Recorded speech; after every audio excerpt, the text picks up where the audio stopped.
Sean todos bienvenidos a la Escuela de Padres del Colegio Alemán del Sud. En esta ocasión vamos a trabajar lo que significa afecto y comunicación.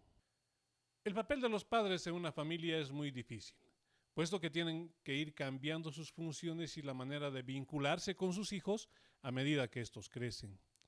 Pero esto siempre ha ocurrido y no debe asustarnos. Es de esa manera de que a la vez de que somos conscientes de esa dificultad, debemos tener confianza en nuestra capacidad para superar las dificultades y adaptarnos a los cambios que se vayan produciendo. Cuando el niño es un bebé, ¿qué es lo que necesita? Necesita que cuiden de él para sobrevivir. Se le demuestra afecto, cuidando de su bienestar físico. Al poco tiempo aprenden a satisfacer sus necesidades y todavía hay que ayudarle, pero la ayuda física ya va disminuyendo poco a poco. Esta preocupación es una primera manifestación de afecto, pero hay otra manifestación de afecto que demostramos cuando aceptamos y amamos al niño por ser quien es. Respetamos su esencia y sus valores. Por supuesto que no existe una regla básica para mejorar la comunicación y el afecto en una familia. Cada familia es un mundo distinto, un lenguaje único. Lo que sí debería existir como forma para mejorar la comunicación y el afecto es la voluntad, el interés y la disponibilidad por parte de los padres a que este espacio sea creado y vivido intensamente. En la medida de lo posible, si lo que quieren es una familia unida, la mejor vía es el acertado camino de la comunicación. Vamos a dar inicio haciendo una pequeña explicación de cómo comunicar el afecto de forma que se pueda establecer una relación más directa con nuestros hijos. En primer lugar, se tiene la forma de comunicar el afecto como modelo. Cada uno demuestra a su hijo que mira por su propio yo. Esto quiere decir que solo podemos dar a los demás si tenemos algo que dar. El sentimiento de doy porque quiero es mucho más auténtico que el que doy porque debo. Lo que da felicidad a la mayoría de las personas son las relaciones amistosas de cooperación, el dar libremente y ver a los demás felices. Cuando la gente aprende a cuidar de sí misma, los beneficios se extienden a las demás personas que inciden en sus vidas. Actuando así, tomamos conciencia de que nuestro papel en el grupo es un factor de equilibrio y de adaptación social.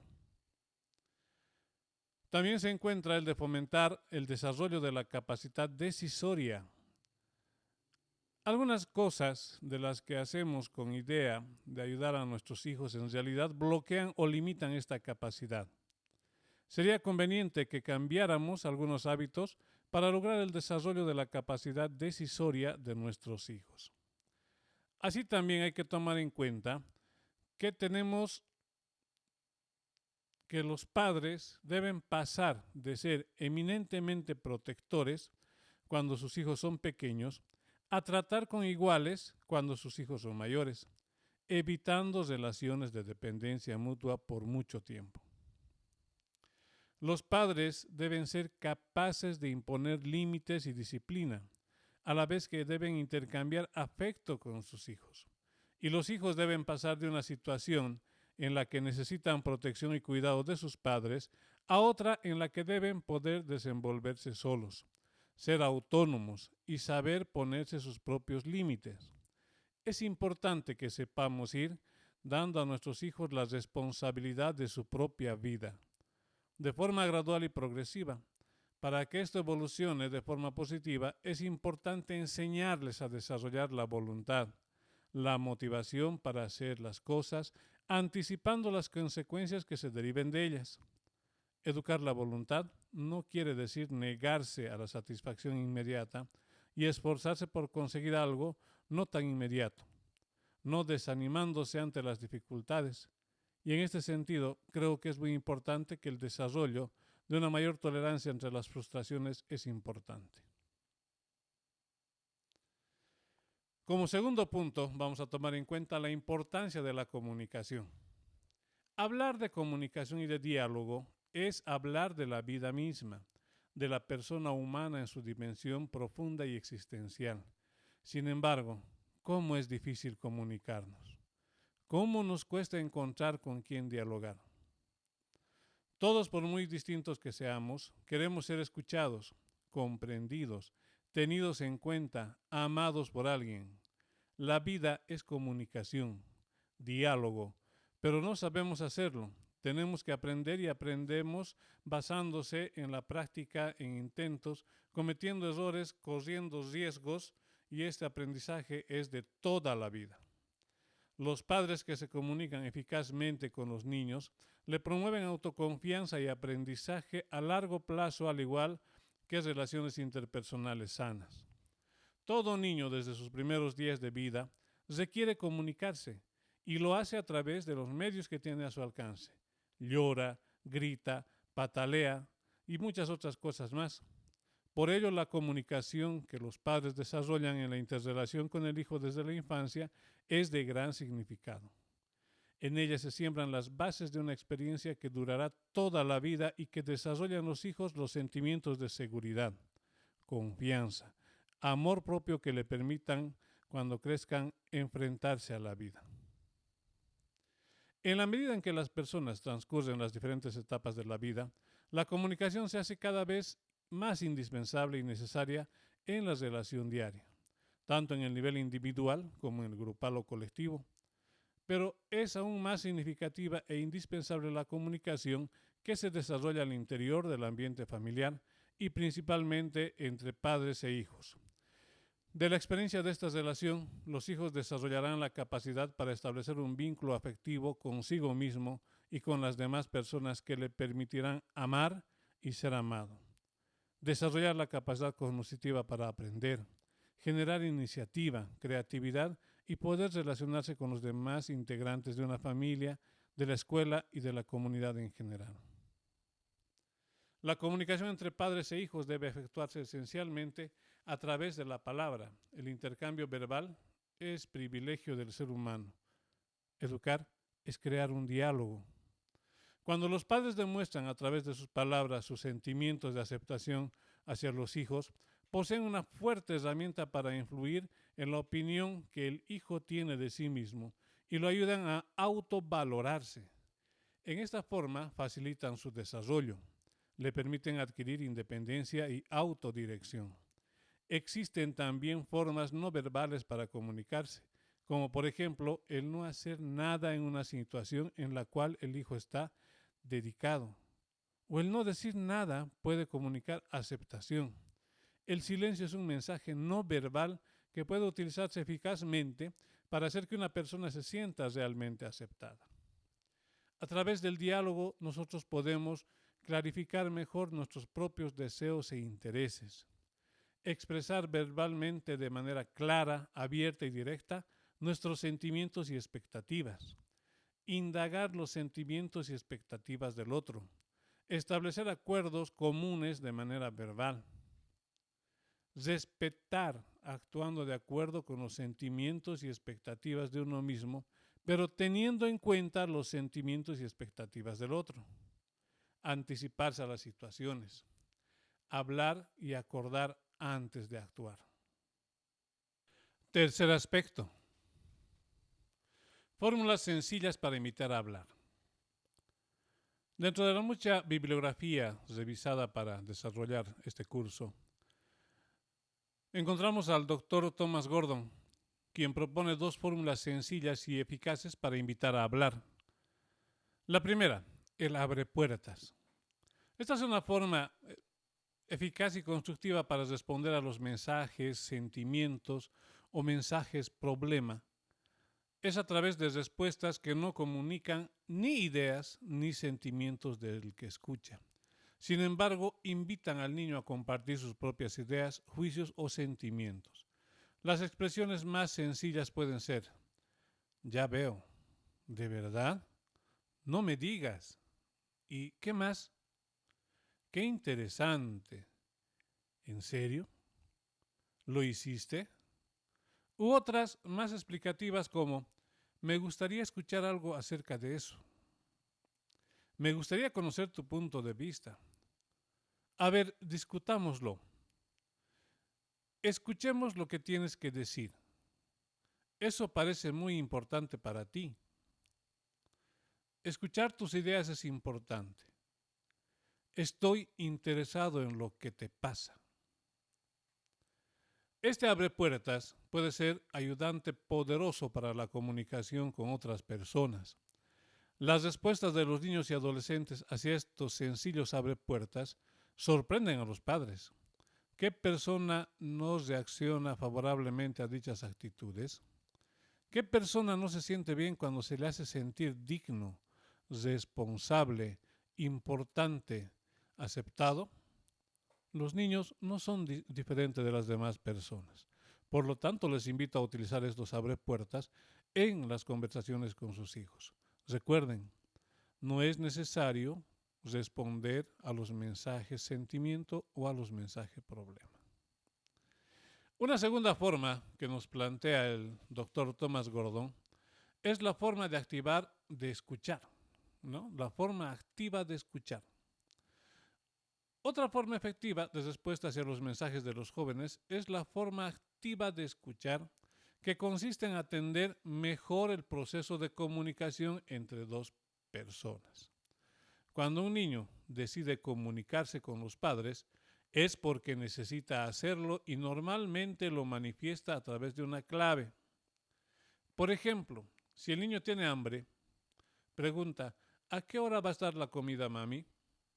Cuando la madre recibe el mensaje en clave, debe tratar de descifrar el mensaje para poder entender el significado de lo que está pasando al niño. Si la madre descifra con precisión, comprenderá que el hijo tiene hambre, pero si por el contrario piensa que el mensaje es que el hijo está ansioso por salir a la calle, estaría interpretando mal el mensaje y el proceso de comunicación quedaría roto. He aquí el problema. El niño no sabe, ni la madre tampoco, debido a que ninguno de los dos puede leer lo que hay en el interior del otro. Con frecuencia ocurre esta equivocación de comunicación. Existe un malentendido del mensaje por transmisor. Y también hay una decodificación errónea por parte del receptor, el cual ni siquiera se entera de la existencia de su error. La madre debe efectuar la retroinformación para que el niño descifre si la madre entendió bien o no el mensaje. Así, en esta forma, que es una forma activa de escuchar, el receptor trata de entender lo que siente el transmisor o lo que significa el mensaje. Posteriormente expresa con palabras lo que comprendió, lo retroinforma para que el transmisor lo verifique. Miren cuán importante es la escucha activa, el saber escuchar activamente los mensajes. Siempre tenemos que hacer un proceso de retroinformación para saber si eso era lo que quería expresar la persona que da el mensaje. Por lo tanto, la forma activa de escuchar ayuda a que los niños tengan menos miedos de los sentimientos negativos. Promueve una relación cálida entre padres e hijos. La experiencia de ser escuchado y comprendido por otra persona es tan satisfactoria que inevitablemente hace que el transmisor sienta cariño por el que lo escucha.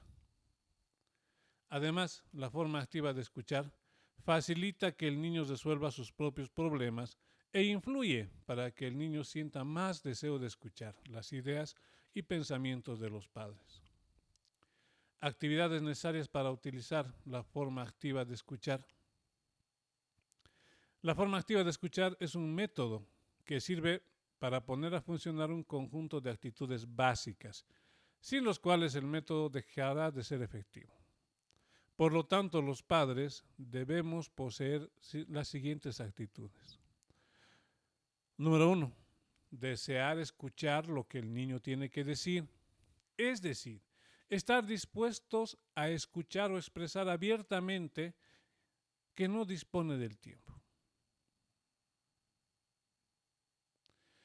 Desear genuinamente ser ayuda, no ayudar hasta sentir verdaderamente el deseo de hacerlo. Aceptar los sentimientos del niño,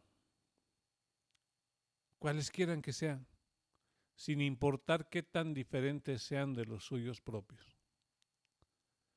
4. Tener confianza en la capacidad del niño para manejar sus sentimientos. Tenemos que confiar en ellos de que sí van a poder manejar sus sentimientos. 5. Estar consciente de que los sentimientos son transitorios. Los sentimientos cambian, no permanecen fijos en el niño. Recuerden, el odio puede convertirse en amor y el desaliento en esperanza. 6. Ver al niño como alguien separado de los padres, que tiene su propia vida e identidad. Los padres deben estar con el hijo mientras experimentan sus problemas, pero no deben formar parte de él. Recuerden, estamos acompañando al hijo en el viaje de la vida. Ahora vamos a conversar sobre algunos consejos para mejorar la comunicación entre padres e hijos. Si es importante el diálogo en las relaciones interpersonales, lo es aún más la comunicación en la familia. La comunicación está guiada por los sentimientos y por la información que transmitimos y comprendemos. Recordemos, la comunicación nos sirve para establecer contacto con las personas, para dar o recibir información, para expresar o comprender lo que pensamos, para transmitir nuestros sentimientos, comunicar algún pensamiento, idea, experiencia o información. Cuando existe la comunicación en una familia, seguramente se puede afirmar que existe un compañerismo, una complicidad y un ambiente de unión y afecto en la casa. Habrá, sobre todo, un respeto mutuo y unos valores más asentados. Sin embargo, crear este clima de comunicación en la familia no es así una tarea tan fácil.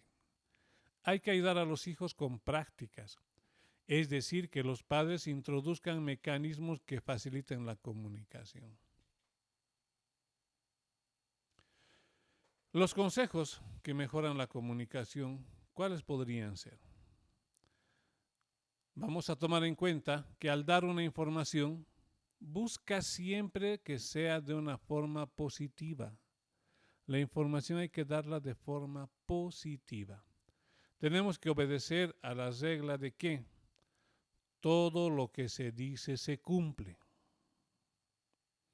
Asimismo, debemos empatizar o ponernos en el lugar del otro.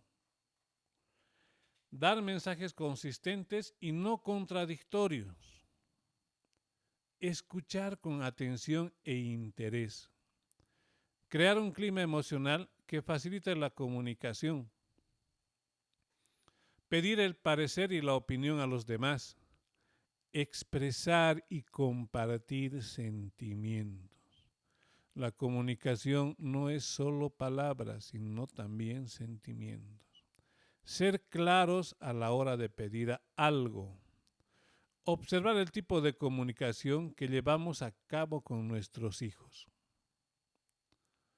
Y por último, hay que mencionar que la cantidad de situaciones en las que la comunicación es sinónimo de silencio, aunque esto parezca paradójico, en la vida de un hijo, como en la de cualquier persona, hay ocasiones en que la relación más adecuada pasa por la compañía, por el apoyo silencioso. Ante un sermón del padre, a veces es preferible una palmada en la espalda cargada de complicidad y afecto. Una actitud que demuestre disponibilidad y a la vez respeto por el dolor o sentimiento negativo que siente el otro. No se trata de echarle más leña al fuego, sino de apagar ese fuego. Como quinto punto, vamos a tomar en cuenta los obstáculos que impiden la comunicación en la familia. Existen ciertos enemigos que son obstáculo para comunicarnos. En este sentido, podemos resumir que, en primer lugar, tenemos a las generalizaciones. Siempre estás pegando a tu hermana. Nunca obedeces. Seguro que en algún momento hace algo distinto de pegar a su hermana. Posiblemente alguna vez sí ha sabido obedecer. No debemos generalizar las acciones de nuestros hijos como si siempre las hicieran. Otro enemigo, tenemos el juicio de los mensajes que reciben. Por ejemplo, la madre, cuando el padre llega de la calle, dice: parece que hoy llegas demasiado tarde. Y el padre replica: ¿qué pasa? ¿Los demás días llego antes? Siempre estás pendiente de la hora a la que vengo. Pónganse a pensar en la implicancia del mensaje que está ahí adentro. Es un mensaje de reclamo, de duda, de muchas cosas. Entonces hay que tener en cuenta de que este es un obstáculo para la comunicación. No saber escuchar para comprender bien lo que quieren decir realmente es otro de los obstáculos. Por ejemplo, la discusión sobre tu versión de algo que sucedió hace ya tiempo. Y siempre en las familias, los papás y las mamás están discutiendo sobre algo que pasó hace mucho tiempo. ¿Para qué darles tanta importancia a sucesos ya pasados? Recuerden, el pasado hay que dejarlo atrás. Vive el presente y proyecta tu futuro. No debemos establecer etiquetas. Tú siempre eres así. Siempre has sido flojo. Eso está malo. Eso está mal, ¿no? Debemos evitar el establecimiento de etiquetas porque son barreras de la comunicación. Hay que tener en cuenta y tener mucho cuidado con el siguiente enemigo, que es la aplicación de objetivos contradictorios. A veces decimos: no hagas esto, sin embargo lo hacemos nosotros. A veces decimos: tú tienes que ser profesional para hacer esta situación y este otro y alcanzar esto, pero nosotros no lo aplicamos. También hay que saber elegir el lugar y el momento en el cual nos vamos a comunicar. No podemos comunicarnos mientras vemos la televisión. No podemos comunicarnos mientras el hijo está afligido y apurado para hacer la tarea. Y nosotros estamos queriendo comunicarnos en ese momento. Es una gran barrera. Hay que saber elegir el lugar y el momento. A veces, 30 segundos son más efectivos en la comunicación que toda una media hora. De la misma forma, tenemos que evitar exponernos a preguntas llenas de reproches. ¿Por qué no hiciste tu tarea? El profesor me llamó y me dijo que no estás presentando las tareas. Son más reproches que preguntas.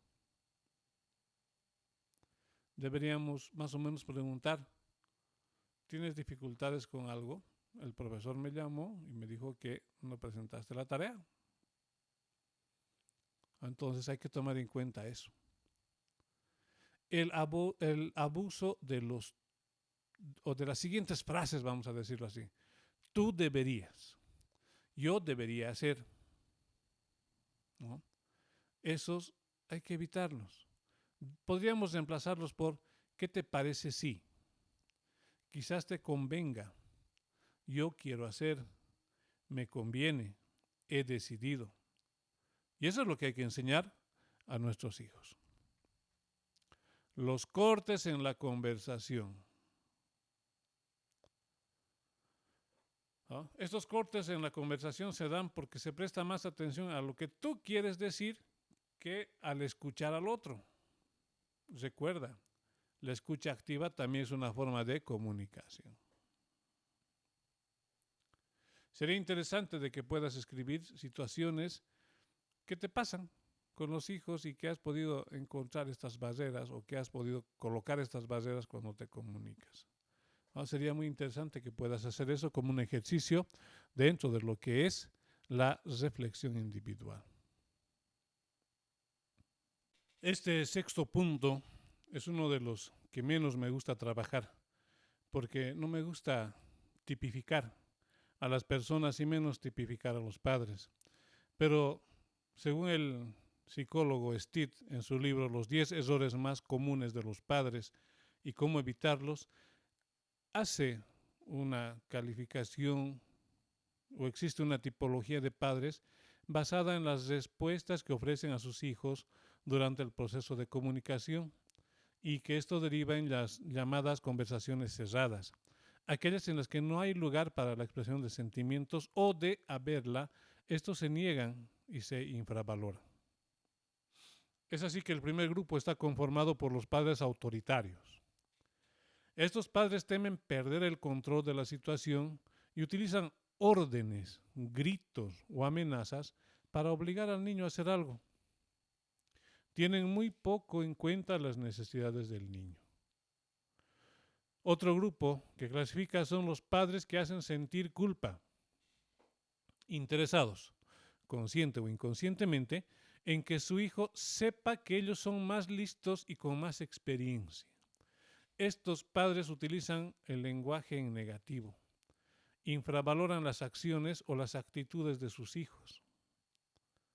Hacen comentarios del tipo, no corras que te caerás. ¿Ves? Ya te lo decía yo. ¿No? Que esa torre de Mecano era demasiado alta y se caería. O, eres un desordenado incorregible. Son frases aparentemente neutras que todos los padres usamos alguna vez. Los padres que quitan importancia a las cosas es el tercer grupo. Es fácil caer en el hábito de restar importancia a los problemas de nuestros hijos, sobre todo si realmente pensamos que sus problemas son poca cosa en comparación a los nuestros. Comentarios del tipo, bah, no te preocupes, seguro que mañana lo vuelven a ser amigas. No será para tanto, seguro que apruebas, llevas preparándote toda la semana. Pretenden tranquilizar inmediatamente a un niño o a un joven en medio de un conflicto, pero el resultado es un rechazo casi inmediato hacia el adulto que se percibe como poco o nada receptivo a escuchar. El cuarto y último grupo está conformado por los padres que dan conferencias. La palabra más usada por los padres en situaciones de conferencia o de sermón es deberías. Son las típicas respuestas que pretenden enseñar al hijo en base a una propia experiencia, desdeñando su caminar diario y sus caídas y sus levantadas.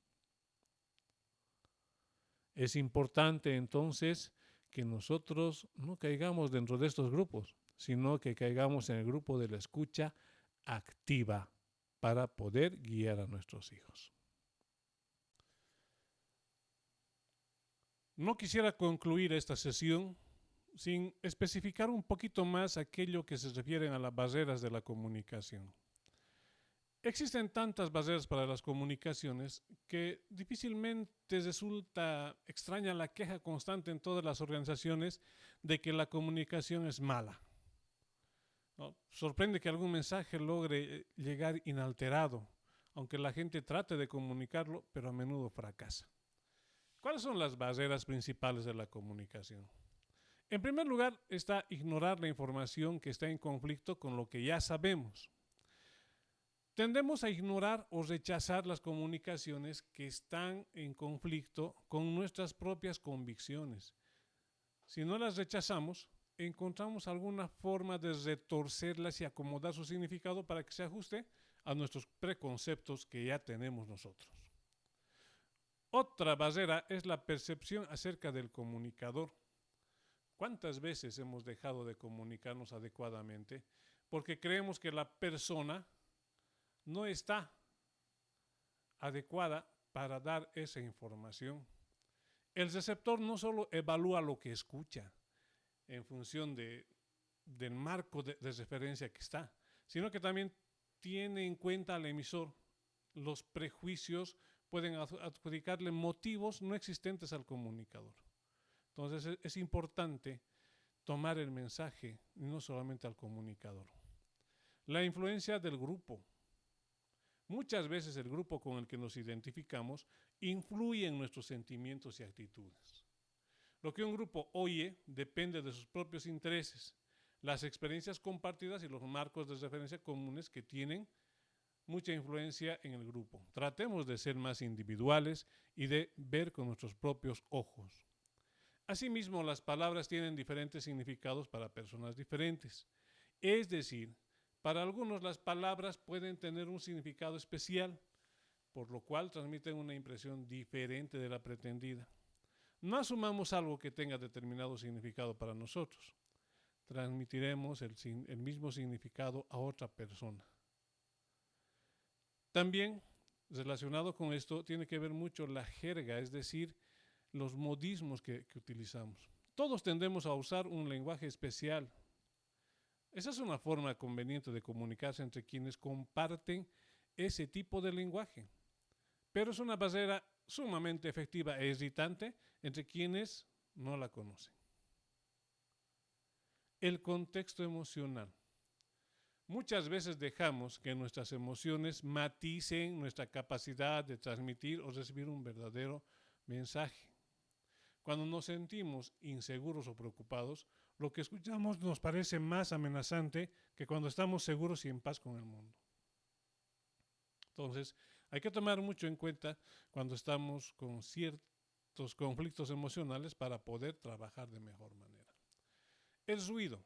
Los factores externos pueden interferir con la recepción del mensaje, los ladridos de los perros, las motocicletas, las bocinas, pero también estamos hablando de otro tipo de ruido que son ruido en sentido figurado, es decir, en forma de distractores o de información confusa que distorsiona el mensaje, como palabras rimbombantes, usar términos que no están adecuados y toda esa situación, ¿no? Entonces, ¿cómo podemos superar estas barreras? Estas barreras necesitan superarse en función de adaptarse al mundo del receptor. Hay que pensar cómo va a percibir el mensaje. Entonces es ponerse en el lugar del otro, utilizar la empatía, usar la retroalimentación. Esto es muy importante. No debemos quedarnos con el solamente hablar nosotros y dar por supuesto que ha entendido la otra persona. Es necesario recoger qué es lo que ha entendido el receptor, que nos retorne el mensaje, que diga qué es lo que ha visto, los puntos positivos y negativos, en otras palabras, si ha entendido o no lo que le hemos querido decir. Tenemos que usar la comunicación cara a cara. Esta comunicación es más efectiva que la palabra escrita, que los chats, que los memes, que los mensajes, porque no se puede observar el efecto de lo que se dice y además es medio complicado obtener la retroalimentación del receptor. Entonces es importante tener una comunicación cara a cara en lo posible. Usar un lenguaje directo y simple. Lógicamente, ¿no? Esto es más que obvio, pero mucha gente no lo hace. Y por ende la comunicación se afecta. A veces estás a metros de la persona, ¿no?, que puedes decirle algo, sin embargo agarras y le escribes un chat. ¿No? O se lo escribes con palabras que son bastante rebuscadas. ¿Para qué? ¿Por qué? Reforzar las palabras con acciones. Recuerda, si dices que vas a hacer algo, hazlo. Eso le va a dar credibilidad permanentemente a tus palabras. Un segundo punto que quiero tocar también es si sabemos comunicarnos afectivamente, no efectivamente, sino afectivamente. No es que cada día nosotros establecemos comunicación con diferentes personas, según nuestra ocupación o nuestra condición, entablamos comunicación con nuestros hijos, con los alumnos, con compañeros de trabajo, familiares, amigos, con la misma pareja. De igual manera nos hablamos a nosotros mismos sobre distintos aspectos de la vida. Entonces, hay que ubicarnos en este ambiente comunicativo y preguntarnos de qué hablamos y con quién. Podría ser que la vida, tanto en la escuela como en la familia, estuviera saturada de diálogos funcionales centrados en el rendimiento o en aspectos económicos. Tenemos que superar el analfabetismo afectivo y realizar un proyecto para la vida y el amor. Consiste ante todo en superar ese nivel de diálogo completamente operativo, para compartir con nosotros algo más que aquello que compartiría con una máquina. Al invitarlo a pensar de qué habla usted con los demás, ¿no? Y con usted mismo, lo que pretendo es que se pregunte si su comunicación no está reducida a cosas prácticas y por la manera como en su casa o trabajo, en la escuela o en la vida social, estará usted comprometiendo su afecto al comunicarse con los demás. La comunicación no es solamente una herramienta práctica para dar informes o recibirnos. Es también la mejor manera de establecer redes afectivas. Si usted se atreve a reforzar el elemento afectivo de la comunicación decidiéndose, a dar y recibir cariño, reconociendo la mutua dependencia sin lugar a dudas en su vida cotidiana, ¿no? Esta subida va a mejorar de manera sensible. Muchas veces convivimos con personas que, al igual que nosotros, están necesitadas de afecto, de seguridad, y aunque creemos que se lo estamos ofreciendo, ellas no llegan a saber nunca porque no sabemos cómo expresar ese afecto. Establecemos relaciones con los demás simplemente para intercambiar información que nos interesa o para demostrarles nuestro éxito y poder, pero pocas veces establecemos relaciones en donde comprometamos a plenitud nuestros sentimientos. Pocas veces nos comunicamos por placer, para compartir, simplemente porque sí. Creemos que al comunicarnos con los demás o con nosotros mismos tenemos que buscar alguna utilidad. Hemos aceptado que el tiempo es oro y que todo en la vida debe servir para algo práctico y nos estamos quedando solos. Pero eso no es todo. Utilizamos el afecto como una moneda y damos afecto solo a quienes nos obedecen. Sin darnos cuenta, decimos, te quiero si eres como yo quiero que seas. Por eso atrévase a pensar en su manera de comunicar o recibir afecto, porque ahí puede estar la clave para una vida mejor. Aprendamos a comunicarnos afectivamente y también efectivamente. Bueno, como toda escuela tiene actividades también para hacer en la casa y nuestra escuela para padres también tiene las actividades para que puedan hacerlos en casa, con su esposa, con sus hijos. En esta ocasión, para esta temática, vamos a realizar un cuestionario, el cual va a ser subido en plataforma y va a ser entregado hasta el día 4 de abril de este año, del 2025, ¿no? Puede ser un trabajo escrito a mano o si no hecho en computadora, no hay ningún problema. Revisen la plataforma, por favor, porque vamos a subir ahí el trabajo para la escuela de padres. Muchas gracias y hasta otra oportunidad.